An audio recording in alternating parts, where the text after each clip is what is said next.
Good morning, everybody. I'm sure you can all think back to your childhood days, and I'm sure some of your favorite memories from back then are on the playground or at recess during elementary school.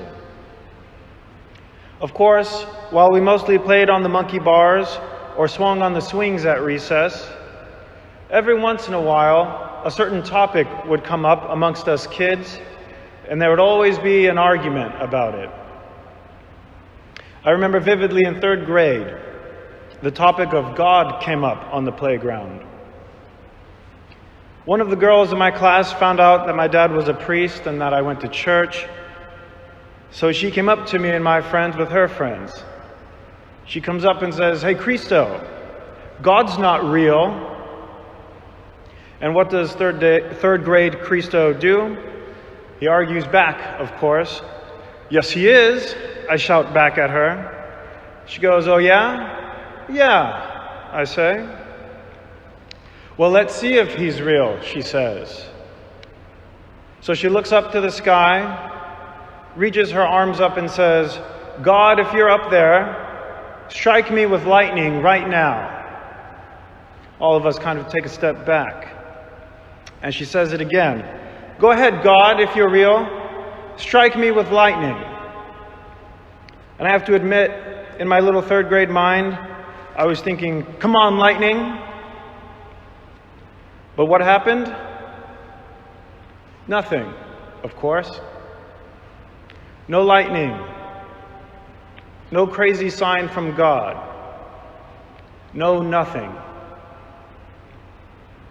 Now, while all of us grow up from the playground, and we understand everything in a much different way than when we did when we were in third grade, this idea of God in people's minds unfortunately seems to stay the same. God acts with lightning bolts or grants us blessings in the same way that a genie might grant us wishes. But this is not how God acts with some kind of super magic or supernatural magic tricks. God does not act through lightning bolts. In today's gospel reading, we see that God acts through people. Today, Jesus is surrounded by thousands and thousands of people that have come to hear him speak. And they are way out in the wilderness, and they've been listening to him all day. So what happens? The people begin to get hungry, of course. Now, while hunger is a basic feeling that we all experience, hunger is also a terrible cause of death all around the world. So in today's gospel passage, these thousands of people, to some extent, were suffering.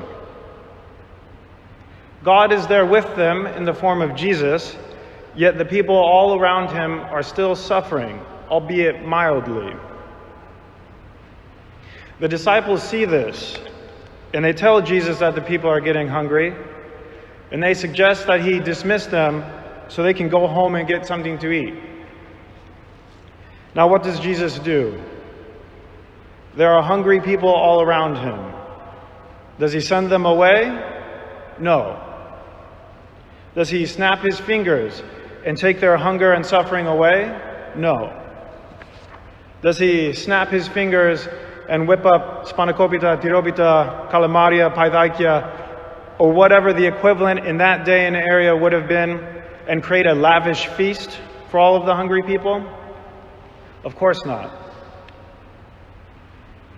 Jesus turns to his disciples and he says, "You give them something to eat. You give them something to eat." But the disciples respond, "We only have 5 loaves and 2 fish.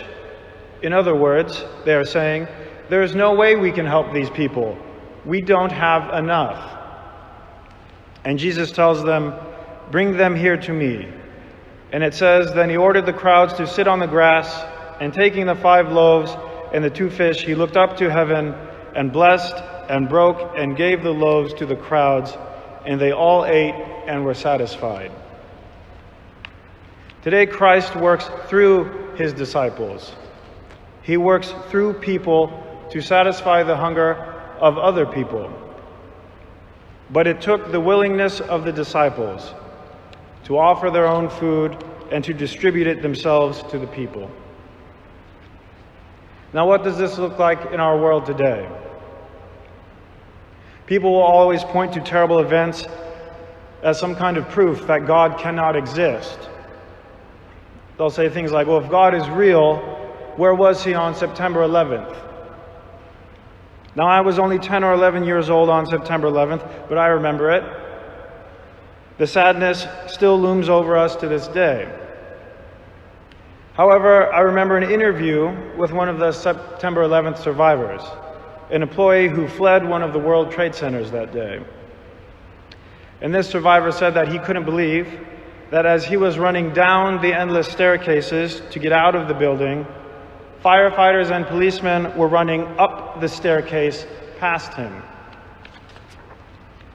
As the buildings burned and crumbled, countless New York City firefighters and policemen rushed into the debris to rescue as many people as they could. There were even stories of firefighters who would go in and out of the building repeatedly, bringing people out, until finally these firemen would go into the building for the last time and not return. Where was God during September 11th? I think we know where he was. He was in the hearts of every one of those firefighters and policemen. My brother is a doctor, and he recently finished a rotation at a trauma unit in one of the hospitals in the East Bay. Now, I admit that I'm pretty oblivious as to what goes on in most hospitals, but one day my brother came home with blood on his shoes. It was weird to me. I said to him, "Whoa, how'd you get blood on your shoes? What happened?" He looked down and he said, "Oh, I can't remember." "You don't remember?" I asked him. I didn't understand. "I don't know," he said. "There were a bunch of shootings and stabbings tonight, and I can't remember which one this was from." Right then it hit me that there is a whole world that most of us are absolutely oblivious to.